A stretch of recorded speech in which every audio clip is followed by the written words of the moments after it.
Wouldn't it be amazing if there was a way to understand how your tracks sound without having to listen to every single one? You'll probably have seen waveforms in your DJ software. You may be thinking their only use is to show you what position you're at in the track, but they've got so much more information. They can help us see where the intro is, how long it lasts, what follows it. They can even help you identify phrases, loops, vocals, all without pressing play. Even if you're a seasoned DJ, there's probably going to be a few nuggets for you here as well. A waveform is a visual representation of sound intensity over time. Louder parts show up as peaks on the waveform, and quieter parts show as troughs. That's the stuff most people know already.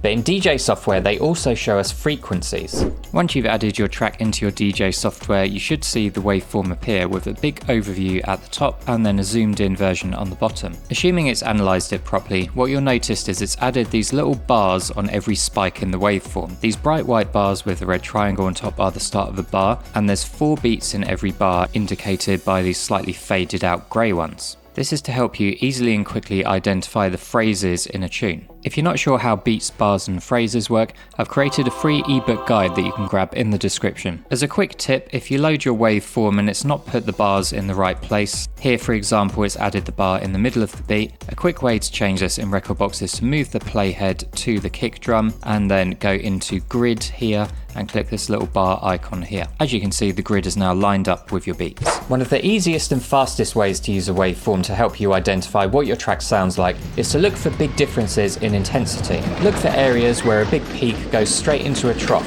Very often this is the start of a new phrase or a new section in the song. For example, going from the intro to the breakdown. These are great places to start setting cue points. By default in Rekordbox and Serato, your waveforms will be displayed as a load of different colours called RGB Mode. At first, it looks like someone's emptied a bucket of pulverised unicorns onto your screen, but once you learn how to read it, it actually gives you loads of really important and useful information. It works by matching the frequencies in your track to a colour spectrum. Red and purple represent the low frequencies, for example kick drums and bass. Yellow and green are more mid-range frequencies like vocals and synths. And blue is high frequencies like hi-hats or snares. By using RGB mode, I can understand exactly what a track sounds like without even having to load it. And by the way, if you're on a CDJ Nexus 2 or above, you can switch to this mode by clicking the shortcuts button and then swapping over. I'm going to show you now how I use RGB mode to help me understand a track. We've got a track loaded here in Rekordbox, and I want to walk you through my thought process in how I would begin to understand this track by using the waveform.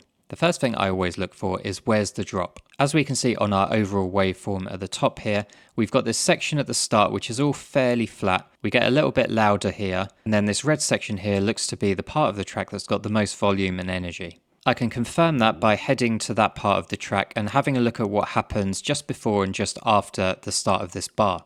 We can see here indicated by the red there's some kind of kick drum that tails off into near silence before the track kicks in properly with a big bit of bass here. And there you go, that's where the drop is. I'll mark that with a cue point just so we know where it is for reference. After I've got that nailed down, I want to understand how the track begins. We can see by looking at the overall waveform at the top here, the intro is split roughly into 3 different parts. We've got this red section here which appears to be very quiet and mostly filled with some kind of bass sound. Judging by this red spike here, I'm going to guess this is a kick drum that tails off slowly into the rest of this part of the intro.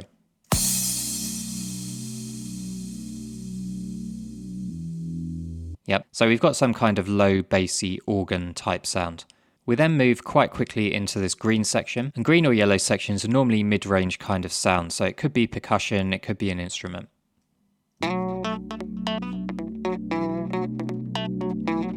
So we have a funky guitar type sound there. The track then transitions into this more bluey teal kind of area. At first glance, you might think this is where the beat kicks in because we've got these chunky little patterns going on here. This is where the RGB mode can help us out because we don't see any red here. That means there's no kick drum, and therefore this beat is more likely to be a bit of a percussion loop. That continues for a while until we get to the bit just before the drop, which we've already figured out. You can see gradually some more purple and red is starting to creep in as we build towards that drop.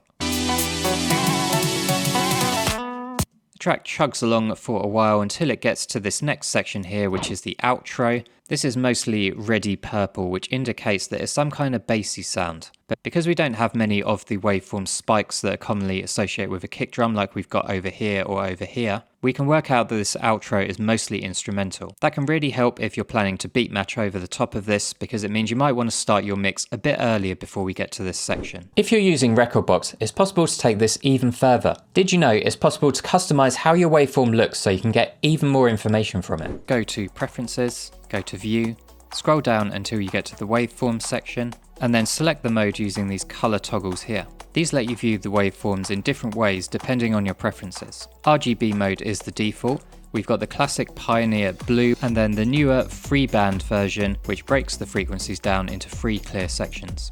The next mode we're going to look at is blue mode. This uses brightness to indicate the different frequencies. We go from dark blue, which is your lows and your bass, to mid blue, which is your mids, and then pure white for your highs. Personally, I find this one the hardest to use because it's very difficult when it's small to understand where the different frequencies in the track are. If you're on older CDJs, this will be the one that you're most used to.